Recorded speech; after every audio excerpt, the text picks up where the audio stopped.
Hi there everyone. It's coming up to Christmas, and Christmas is traditionally a time when a lot of new pilots get into the FPV hobby with their first drone. So I wanted to take you through what I think is the best kit for a new pilot to get into FPV this Christmas. The Eachine Novice III V2. This is a 3-inch toothpick quad, and it's a whole kit. It comes with everything you could possibly need to get into the air. It comes with goggles, the quad, a radio, batteries, and loads of accessories. So I'm going to take you through this quad. I'm going to show you some DVR footage from the flight, and I'm also going to be giving you some filter and PID tuning recommendations so that you can have the maximum amount of fun with this fantastic little ready-to-fly kit.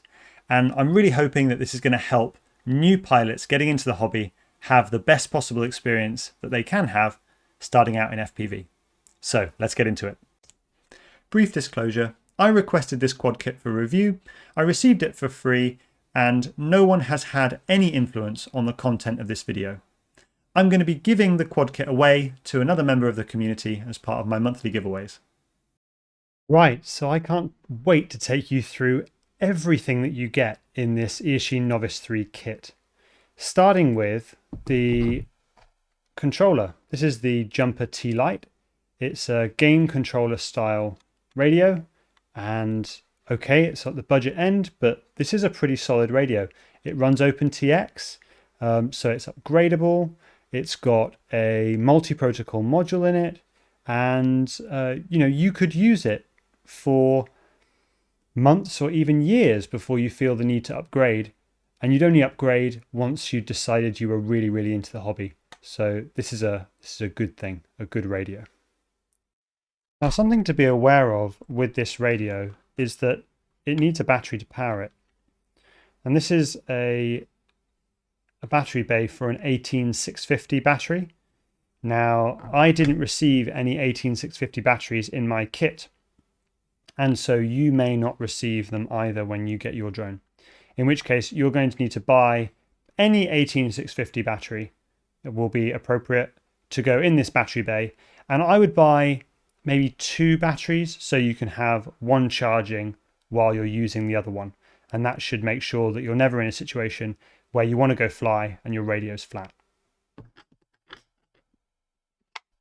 The goggles, these are very standard box goggles. They're definitely on the cheaper end. You could conceivably use these for a while. In fact, a lot of people do prefer box goggles to other types of goggles that you might wear on your head. One of the nicest things about these box goggles is that they also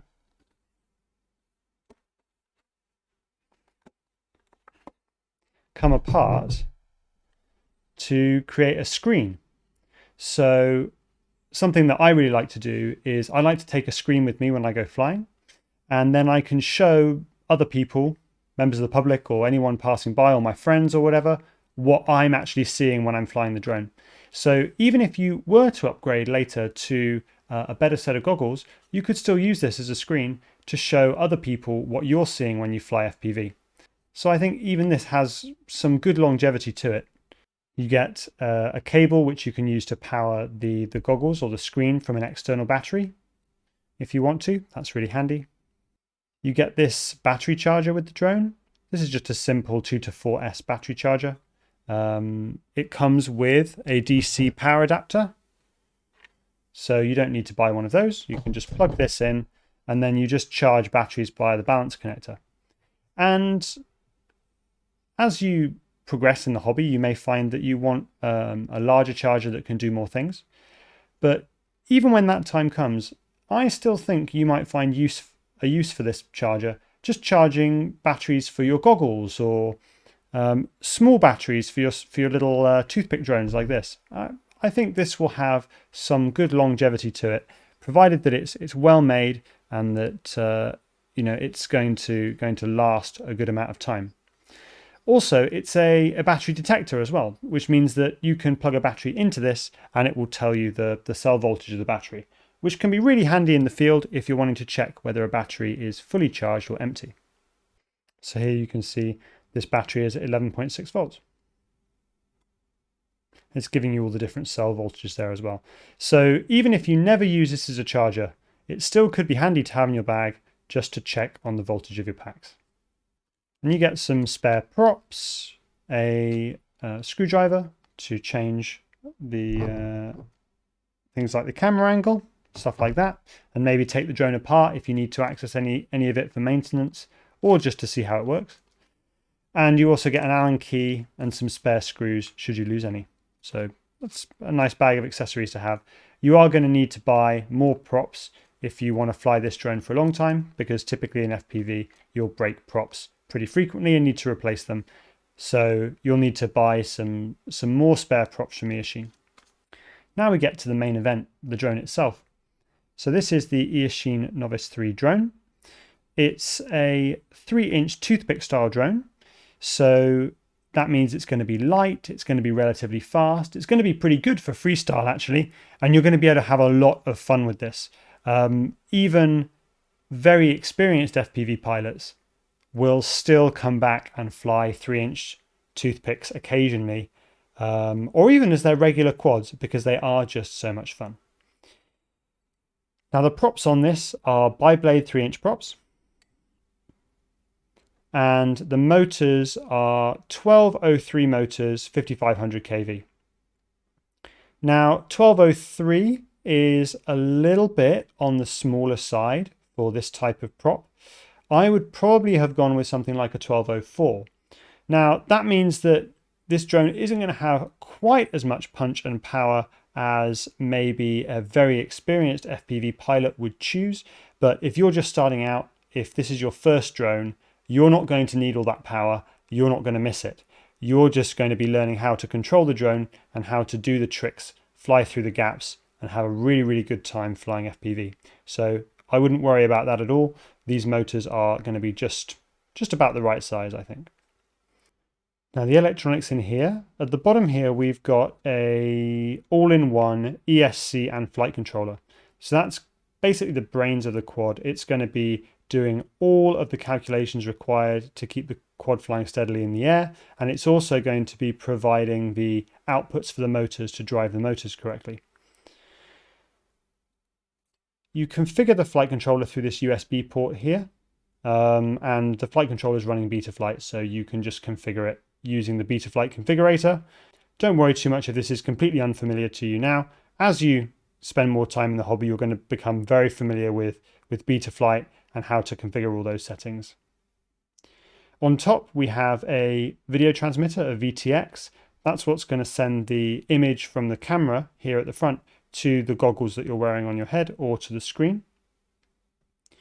The nice thing about this VTX is it has an SD card slot, which means that you're going to be able to record video onto the SD card from the quad, and you're going to be able to have high quality video that's not going to have interference from any radio frequency interference to be able to post on YouTube or show your friends or just enjoy for yourself. Now, we should be clear that this is not going to be HD footage. It's not going to be like GoPro footage or like the footage that you'd shoot with your smartphone, because this is an analog camera. So the video that you're going to get from this VTX is going to look more like analog television. If you remember what analog TV looked like, or you look up on YouTube what analog TV looked like, then that's what you're going to be seeing when you record DVR from this. I'm going to put some footage from this DVR later in the video, so you can see for yourself just what the quality is going to be like. So all in all, this is a great little 3-inch toothpick drone for someone who's new to FPV, someone who maybe hasn't flown FPV that much before, but would like to get into the hobby, but would like to do so sort of step by step and not spend too much money at the outset, but get everything that they need to get in the air. So now let's go and show some flight footage from this guy and see how it handles in the air. Another feature that's nice about this Novice 3 is that it has a buzzer built into the top plate. You can see that there, and also LEDs as well. So this is going to look absolutely fantastic, but the buzzer is particularly interesting because often if you lose this drone in long grass, you might find it very difficult to find it again. It can get a bit disorientating when you're flying, and when you crash, you're not exactly sure where you crashed. With the buzzer, if that's correctly configured, you'll be able to flick a switch on your radio, the quad will start beeping at you, and you'll be able to find it in just a few seconds. So it's a really, really good idea to have a buzzer or have some way that the drone can make a noise. You can also use the motors as a buzzer as well, to make sure that if the quad does go down in long grass, it's going to guide you to where it is because you can listen for the beeps. So let's take a look at some flight footage from the Novice 3. And it's really here that I think that this quad distinguishes itself as being fantastic for people who want to get into FPV. It's a really great flying quad. It's very, very fast. It's very agile. It can do really aggressive acrobatic moves, the likes of which you would typically associate with larger quads. And it's also quite quiet in the air. It doesn't make too much noise. It's pretty discreet, and it's small and lightweight, which means that the risks, if you do crash, particularly on grass like this, are pretty small. You're unlikely to damage the quad, and should you accidentally crash into a tree or something like that, you're not going to damage the tree either. So that's something to be aware of. Obviously, whenever you're flying an FPV quad, you want to be making sure that you're very, very safe, stay away from people, and make sure that anyone who is around knows what you're doing, is aware of what you're doing, and is participating and spectating in the activity, so that they can stay safe and not be surprised. Because sometimes, you can lose control of these drones, and in those cases, you want to make sure that you're not near anybody. But safety aside, this is just a wonderful flying quad, and even with a little bit of tuning, you can make it even better. And I'm going to be showing you how to do that next. But for now, let's just enjoy a little bit of freestyle, and also, while I try and avoid crashing it, and also enjoy the sight of that dog chasing the drone around. There are a few dogs who live around me that really, really love to chase the drone, and I like to have a little bit of fun with them.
So now you've seen the quad fly, it's time for me to give you some recommendations on settings you can change within the quad to make it fly even better.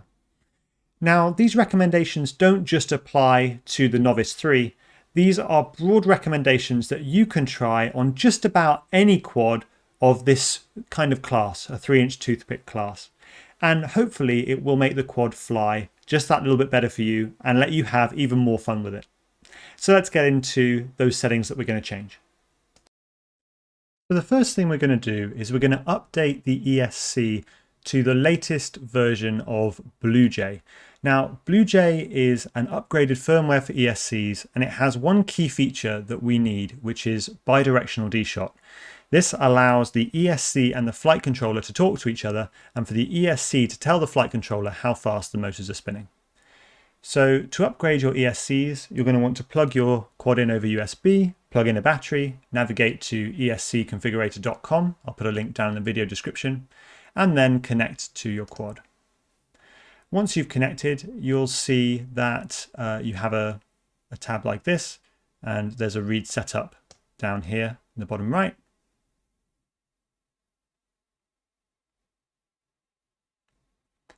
Once the setup has been read, you will see all the settings for your ESCs. Now, we're not going to change any of these settings. We're just going to go down to Flash All, and we're going to select BlueJ firmware and just the latest version 0.14. And for PWM frequency, I would advise you to stick with 24 kilohertz, and then just click Flash.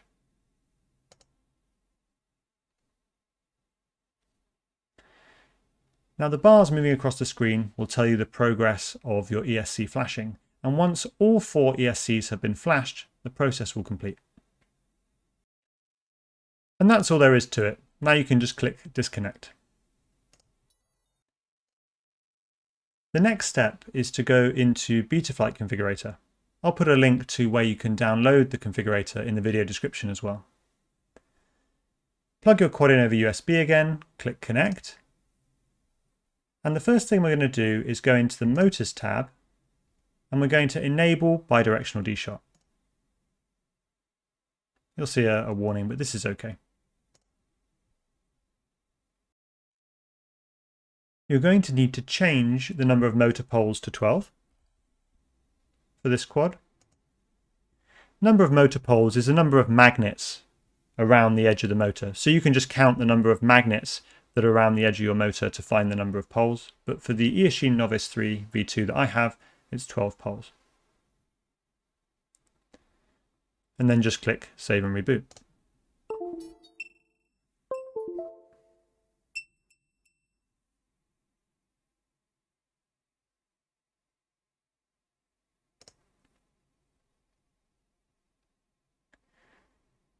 Now that we've enabled bidirectional D-shot, we can make some changes to the filters and PIDs to make the quad fly better. So to do that, we're going to go into the PID tuning tab. We're going to start with filter settings.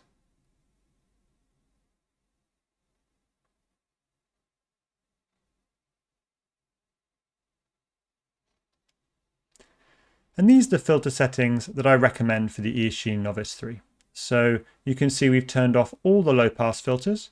We have 3 RPM notches with a minimum frequency of 100 Hz. We have the dynamic notch filter set to medium with 0 width, 250 Q and 150 min Hertz. And then for the D-term low pass, we're running a dynamic D-term low pass filter from 80 to 110 Hz, and that's a biquad type. Don't worry if you don't fully understand what all of these different settings do. I have lots of videos on filter and PID tuning on my channel, and there are others on YouTube as well from people like Mark Spatz, UAV Tech, that you can watch to learn more about how these filters work. But for now, if you have this quad, you should be fine to copy these settings. Just click Save. In the PID tuning tab, we're just going to make a few small changes. I'm not going to go deep into PID tuning in this video. There are other videos on my channel that dive into PID tuning in much more detail. The changes we're going to make is just to check that feed-forward transition is set to 0 and that dynamic damping is switched off. Now, if you do want to start getting into the process of PID tuning, the first thing to do on this quad would just be to gradually raise the master multiplier until you start hearing rough sounding motors or getting hot motors during flight.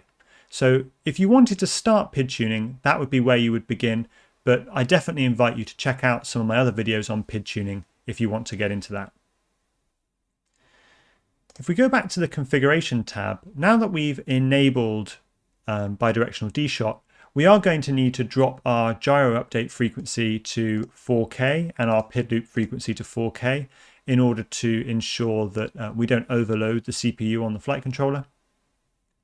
And I would also set the D-Shot beacon to mode 3 and RX lost and RX set, because it just makes that beep that little bit louder when your quad is lost in some bushes or something like that.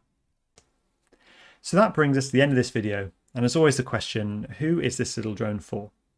Well, I think it's clear that this is a great kit for people looking to get into the hobby and fly FPV for the first time. If you're thinking, you know, should I get a tiny whoop or should I get the Novice 3? For me, I think the Novice 3 is the better start. A tiny whoop is great fun, but you can't do the kind of acrobatic tricks and moves that larger 5-inch quads can do with a tiny whoop, whereas you can with a 3-inch toothpick. Also, the quad is quiet, it's lightweight, and you can fly outdoors in parks and get that FPV feeling that I think so many people are after. So it's a great Christmas present. It's a great New Year's gift if you've got some money for Christmas and you're looking to get into the hobby. The parts that come with the kit, particularly the jumper T-Lite transmitter and the goggles/screen, will continue to be useful for some time. So it is actually a worthwhile investment, particularly the transmitter. You know, you could fit an Express LRS module to that, and that could become your daily driver transmitter for a good long time. And having a screen to show other people what you're flying is never a bad thing either. So all in all, a good kit, and hopefully the recommendations that I've given here will help make it fly even better for those pilots, both new pilots and experienced pilots who pick this quad up for the first time. If you like this quad and would like to pick one up for yourself, I'll put a link down in the video description to where you can find it. It'll be an affiliate link, which means that if you click that link and buy anything in the store, I get a small commission, and it's one of the ways you can help support the channel, and it doesn't cost you anything at all. That's all I have for you for today, so until next time, I wish you all very, very happy flying, and Merry Christmas.